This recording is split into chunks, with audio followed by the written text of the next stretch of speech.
Hanımefendi pardon, İspanyollara benziyorsunuz bence. Teşekkür ederim. İran Azerisi'yim. Despacito mudur peki?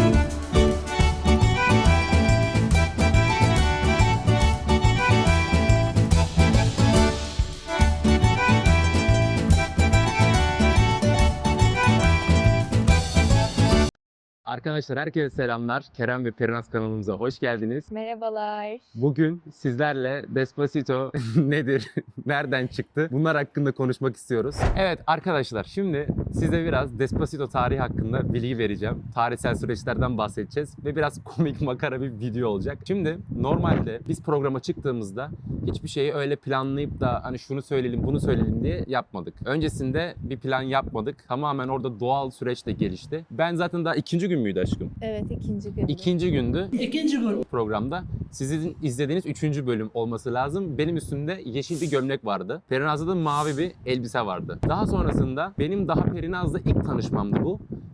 Evdeki herkesin ilk tanışmasıydı. Ekran daha açıldı yeni değil mi? Biz birbirimizi gördük Evet, falan. ilk defa ekran açılıyor. O zaman birinci gün müydü aşkım? Hayır, ikinci gündü. Yani evet işte ikinci gündü. İkinci günde ekran ilk defa açılmıştı. Bu kelebek dediğimiz olay. Ondan sonrasında tabii orada insanlarla beraber ilk daha tanışıyoruz vesairesinde. Ben Perinaz'la da denk geldim. Perinaz'la denk geldim. Normal konuştuk vesaire. İşte ismin neydi? Perinaz, Kerem. Tamam iyi, hoş. Ben nerelisin dedim. Ben de İran Azerisi. Yok ama şey dedin, nerelisin demedin. Direkt şey dedin, hani sen İspanyollara benziyorsun diye. Direkt mi öyle söylemiştim? Evet.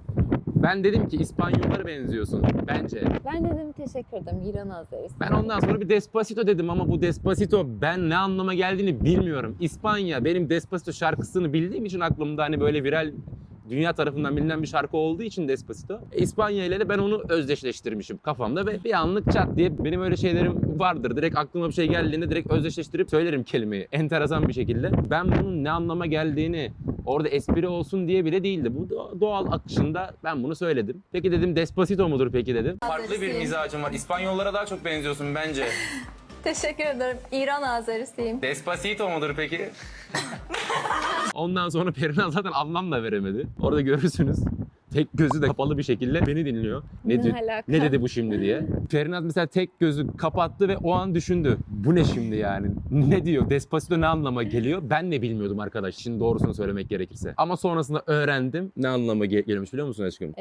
Yavaşça. Despacito Türkçe'de yavaşça anlamına geliyormuş. Daha sonrasında işte üstünden günler geçti. Bölümler yayınlanmaya başlayınca bir baktım ki bu viral olmuş. TikTok değil. Sonra Instagram'da viral olmuş. X'te vesaire. Despacito mudur peki diye insanlar böyle akım çekiyorlar TikTok'ta vesaire. Baktım hani Manifest falan filan hani bu tarz müzik sanatçıları da hani sanatçılar da bir şeyler çekmişler. Influencer'lar da bir şeyler çekmişler. Allah dedim bayağı bir patlamış. Halbuki işte bir şey yoktu. Bu nereden çıktı? Sonra biz de birkaç tane çektik Perinaz'ımla. Bu birinci dalgaydı. Bu arada acayip bir rüzgar var arkadaşlar. İspanya kasabasında olduğumuz için buralar çok rüzgarlı.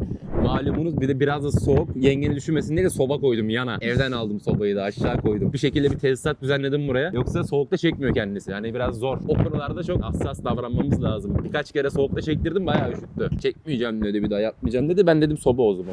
Bu birinci akımdı. Öyle bir geldi geçti sonra duruldu. Daha sonrasında biliyorsunuz Perinaz İranlı. Ben Türk'üm. Bir de İspanya var. Konunun içerisinde 3 tane ülke var. Bu 3 tane ülkenin arasında da bir üçlü bir muhabbet olmuştu yakın zamanda biliyorsunuz. İran'ın bu olaylarından dolayı bir şeyler oldu. Sonra İspanya Türkiye'ye yardım etti gibi söylendi. Böyle haberler çıktı biliyorsunuz hatta açıklamalar falan yapıldı. İspanya bir şeylere müdahale etti havadayken ve Türkiye'yi savunduğu söylenildi. Bunların üzerine ben barış elçisi seçildim. Despacito mudur? Peki Despacito Kerem diye tabir ettikleri kişi olaraktan barış elçisi seçildim. Arıyor konsolosluk, arıyor başkanları, arıyor diyor işte Despacito Kerem müsait misiniz efendim bir görüşme sağ. Dedim şu anlık müsait değilim vlog çekiyorum dedim yengemi. Sabah aradılar da. Aşk olsun. Vizeleri kaldıracağız çünkü konsolosluktan inşallah değil mi aşkım? Aşk Evet. İspanya'da vlog çekeceğiz. İkinci de dalga buydu. Valla. İran, İspanya, Türkiye durumlarından barış elçisi seçildik arkadaşlar. Bu kadar olaylar saçma sapan bir şekilde gelişiyor. Valla bekliyorum aslında. Vizeleri de kaldırmalarını bekliyorum aslında. Ve de işin arkadaşlar işin bir de başka bir tarafı da var. Dün sabah uyandım. Perinaz da yanımda. Ben bir mesaj aldım. Azerbaycan Bakü'de bir medya şirketinden mesajda şunu yazıyor. Kerem Bey merhabalar. Sizi ve partnerinizi, işte sevgilinizi Mayıs'ta düzenlenecek ödül töreninde görmekten mutluluk duyarız. Allah Allah dedim. Otel, konaklama, ulaşım dahilinde orada olursanız mutluluk duyarız. Ben direkt düşündüm. Perinaz'ı uyandırdım. Kalk dedim, kalk Perinaz. Bize tören düzenleyecekler. Törende bizi çağırmışlar. İşte ödül o verecekler. ne alaka mesela Azerbaycan ne alaka? Ben de anlamadım. Arayacağım dedim ben sizi beyefendi dedim. Numaramızı istedi. Ben kendi numaramı verdim. Arayacağım dedim sizi. Daha onunla konuşamadım ama iş nedir, ne değildir bilmiyorum. Detay alacağım. Yani ben hayret ettim. Ben direkt şunu düşündüm. Acaba Despacito akımından hani bu İran, Türkiye, İspanya arasında viral oldu ya bu. Bir de son olaylardan dolayı. Bize bunun mu ödülünü verecekler barış elçisi olarak Azerbaycan'da? Hatta size de haber vereceğim konuştuktan sonra. Bakalım gerçekten neden dolayı bize ödül töreninde ödül vermek istiyorlar. Hayret bir şey değil mi aşkım bu? Çok tuhaf bir şey aslında baktığın zaman. Durumlar bu şekilde arkadaşlar. Despacito'nun nasıl çıktığını, tarihçesini sizlerle paylaşmış bulunmaktayız. Arkadaşlar evet videomuzun sonuna geldik. Aşkım var mı söylemek istediğin son bir şey? Yok. Yok mu? Ben diyorum ki cezalı bir oyun oynayalım hazır videonun sonunda. Ceza kime? Bugün Kadınlar Günü o yüzden ceza bana. Tamam. Var mısın? Evet. Tamam.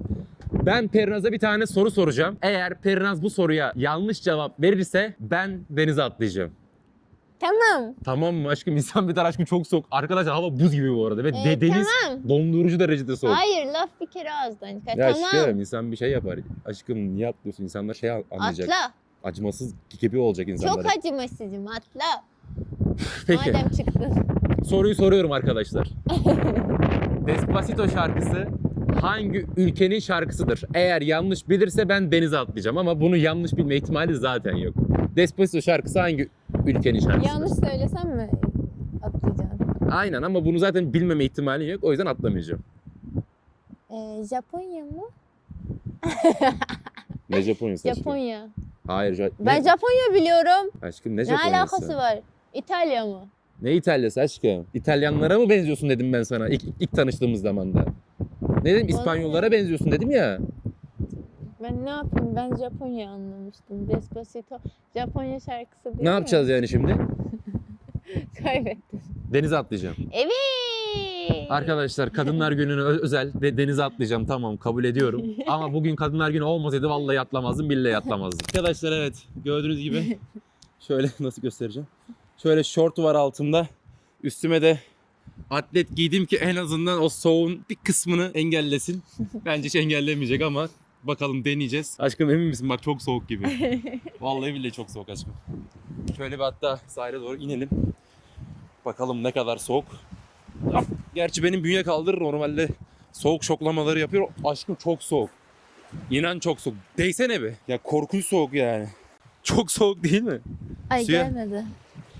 Çok soğuk. İnanılmaz aşırı. soğuk değil mi? Ama soğuk su çok He, faydalı. faydalı. Şimdi Gerçekten. arkadaşlar neyse bir söz verdik. Sözümüzü tutarız biz de.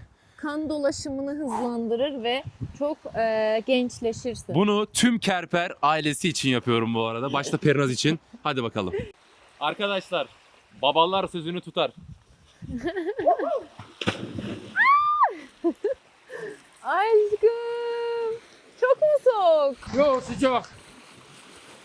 Çok soğuk. Despacito mudur peki?